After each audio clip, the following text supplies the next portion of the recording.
Asaram Bapu rape के case में jail में गए हैं। इस तरीके की देखा था कि रेप करते हुए तेरे सामने टेलीकास्ट हो रहा था। कि इसके अकॉर्डिंग रेप जब तक टेलीकास्ट नहीं होगा कोई देखेगा नहीं, तब तक वो रेप थोड़ी है। इस गवार से पूछो रेप कभी टेलीकास्ट होता है? अंधभक्त है। अब हम कोई विदेशी चीज का उपयोग नहीं करेंगे। ठीक है। इजरायली टेक्नोलॉजी भारत के गांव गांव तक पहुंचेगी। आप बैठ जाओगे मुंह बंद करके अंधभक्तों। लेकिन मुझे ये लग रहा था कि मोदी जी ऐसा कर कैसे सकते हैं। तब तक एक न्यूज आई, श्री राजनाथ सिंह जी ने बड़ी गोपनीय बात बताया कि मोदी जी को कुछ लोग अपने बस में करने के लिए तंत्र मंत्र करके वशीकरण कर रहे हैं। चौंक गई है इस खबर से कि ईरान पर हमले के लिए तैयार अमेरिका के सैनिक तो घंटों टॉयलेट जाने की लाइन में लगे हुए हैं। टॉयलेट जाने में ही इतना टाइम लगा देंगे तो हमला कैसे करेंगे? अरे बोलना कुछ तो बोल। तो खबर यह है कि अमेरिका ने जो समुद्री जहाज भेजा है ईरान के पास, उसका सीवेज सिस्टम ब्लॉक हो गया। मैं तो कुछ और ही समझ रहा था। ये हमारी वॉर रुकवाने का क्रेडिट कम से कम 75 बार ले चुका है। जितनी उम्र मोदी जी की नहीं हुई है उतनी बार ये क्रेडिट ले चुका है कि मैंने इंडिया पाकिस्तान की वॉर रुकवा दी। I stop the war. और इसकी वॉर कौन स्टॉप करेगा ये खुद ही नहीं जानता। किसको सपोर्ट करते हैं, बीजेपी या कांग्रेस को? देखिए हम बीजेपी को सपोर्ट करते हैं। ठीक है।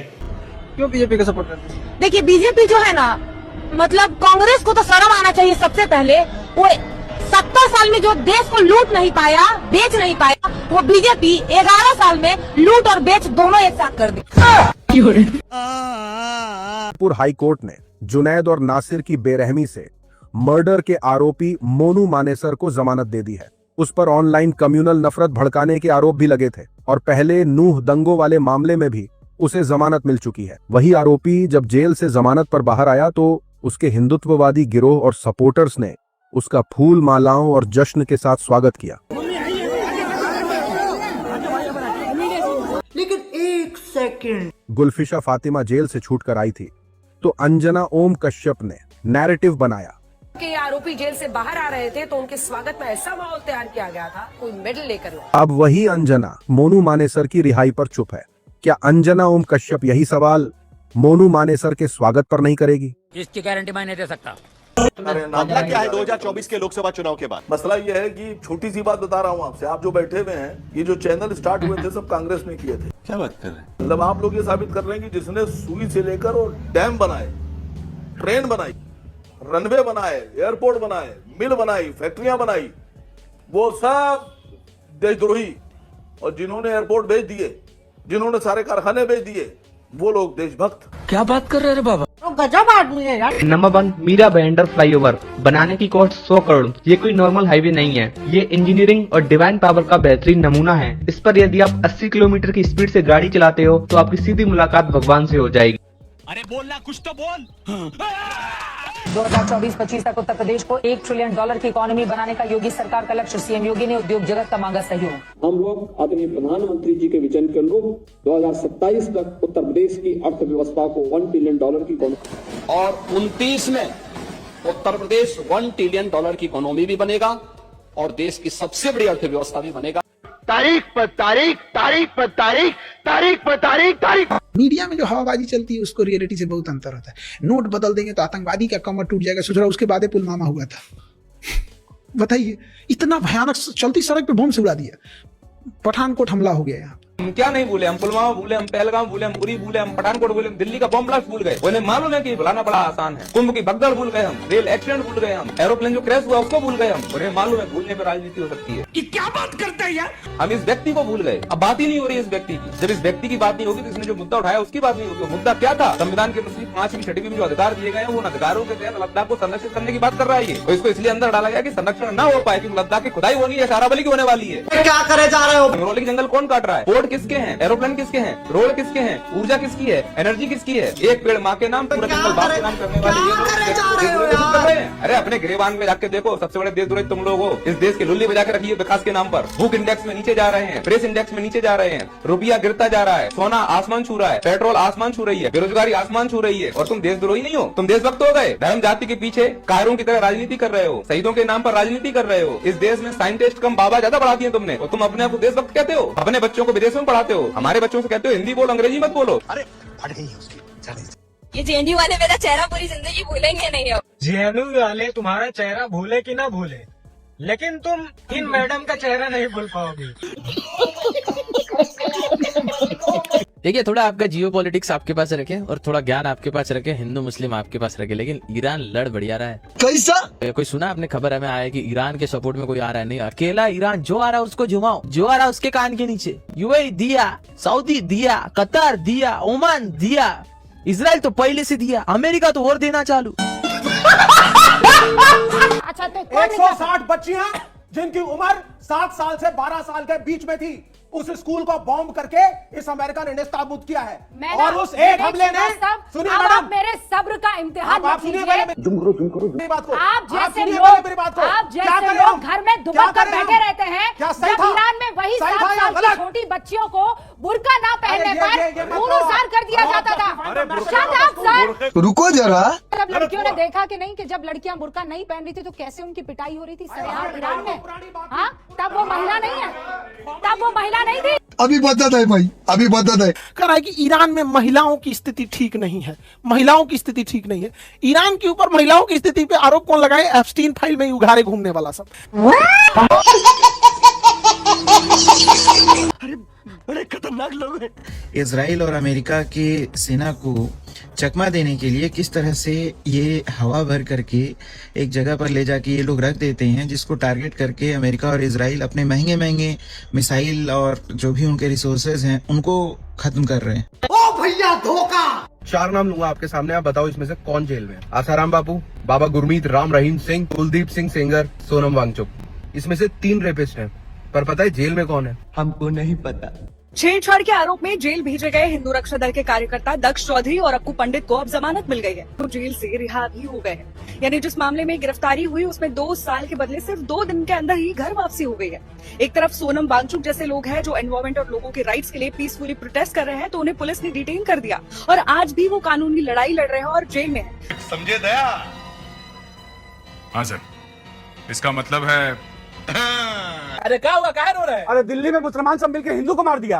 दिल्ली में मुसलमान सब मिलकर हिंदू को मार दिया? अच्छा एक बात बताइए, दिल्ली में हिंदू बचाने के लिए नाम पर किसको वोट दिए थे? भाजपा को दिए हैं। बात तो सही है। जो हिंदू मुस्लिम के मारे उसको भी फांसी की सजा दो, और जो मुस्लिम हिंदू को मारे उसको भी फांसी की सजा दो। बड़ी अच्छी बात कही आप। लेकिन एक सेकंड, सीधी बात, इस देश में अगर जो हिंदू मुसलमान करता है, जो इन्फ्लुएंसर हिंदू मुसलमान करता है, जो धर्म के ठेकेदार इस देश में हिंदू मुसलमान करता है, उस पर अगर सरकार टाइट एक्शन ले ली तो एक बार में हिंदू मुसलमान खत्म। हाँ, तो फिर नेता की राजनीति खत्म ना हो जाएगा? तो गजब आदमी है यार। भाग मनाइए कि वो दिल्ली में हुआ है, अगर केरला में होता ना तो केरला स्टोरी 3 निकल जाता। का योगदान नहीं है भारत देश में। किस चीज में? 3-4 बूंद मतलब खून मिला दिया मिट्टी में और योगदान हो गया? कैसे योगदान हो गया? अभी बदत है भाई, अभी बदत है। 3-4 बूंद मिला दी खून की मिट्टी में बस, और कोई योगदान नहीं है मुस्लिमों का। एपीजे अब्दुल कलाम को तो जानती होगी या उसको भी नहीं जानती? किताबें नहीं पढ़ी होगी तूने? जब तक भारत रहेगा ना तो एपीजे अब्दुल कलाम का नाम मिटा कर दिखा देना। एपीजे अब्दुल कलाम को नंगा कर दिया जाता था यूएस में। अरे Extraordinary speeches we have ever heard.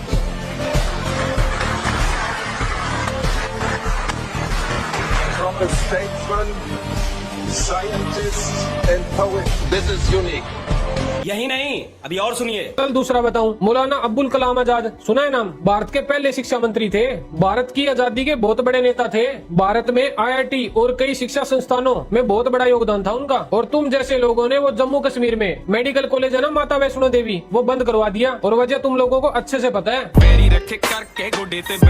Ashfaqulla नाम सुना है? बहुत बड़े स्वतंत्रता सेनानी थे, उन्होंने काकोरी कांड में बहुत बड़ी भूमिका निभाई थी और देश के लिए बलिदान दे दिया था। उनको फांसी की सजा हुई थी। याद है क्या तुझे?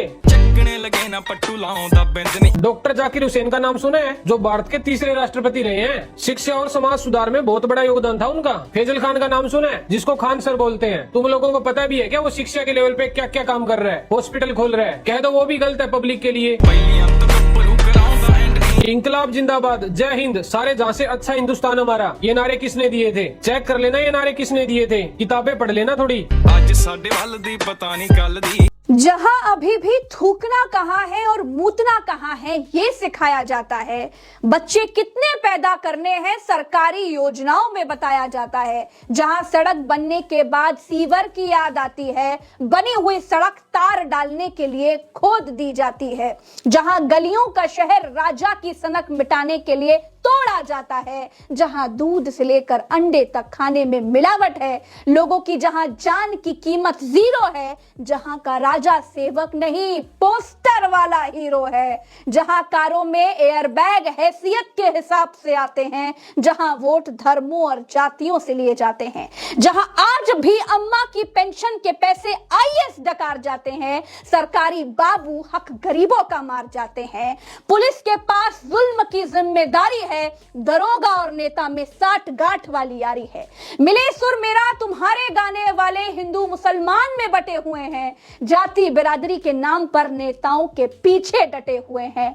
जो अकबर बाबर और अंग्रेज न कर सके वो कर रहे हैं आज के साहेब मिटा के संविधान। आजकल चादर ओढ़ कर घी पिया जा रहा है।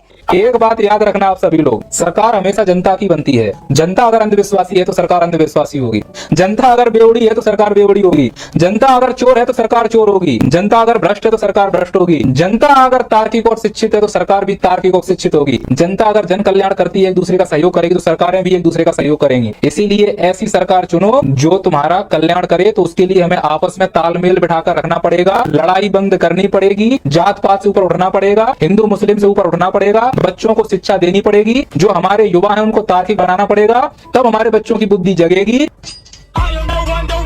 भारत में लोग राजनीति कर रहे थे, हमारी सरकार, कांग्रेस की सरकार, बीजेपी की सरकार। दुबई का राजा जो था ये फ्लाइट पकड़ हांगकांग, कहा कि जितनी फैक्ट्री जानी, जितना ऑफिस चाहिए, हम सेम बिल्डिंग बना के आपको देंगे दुबई में। इतना डेवलप किया दुबई ने, यहाँ की सारी कंपनियां सारी की सारी कहां शिफ्ट हो गई दुबई से। जहाँ केवल रेगिस्तान होता था, देखते देखते पूरी दुनिया में आगे कौन निकल गया? दुबई। बड़े बड़े कंपनियों की मीटिंग ऑफिस दुबई, कोई भी बड़े बिजनेस डील होगा दुबई। इवन भारत में कोई अमेरिका से कोई भी सामान लिए दुबई एयरपोर्ट पर पहले जहाज उसको क्या करेगा? उतारेगा, उसके बाद दूसरे जहाज से यहाँ लाएगा। आप बताइए, हम लोग इन्हें अंडमान निकोबार में नहीं बुला सकते थे? दुबई में भी समुद्र का बीच है, किनारा है, जहाँ भी समुद्र है, लेकिन हम लोग क्या करेंगे? कांग्रेस बीजेपी। अगर आपको वीडियो पसंद आता है तो लाइक शेयर एंड सब्सक्राइब जरूर करें। और इस वीडियो के बारे में आपका क्या ख्याल है नीचे कमेंट बॉक्स में अपना राय जरूर रखें।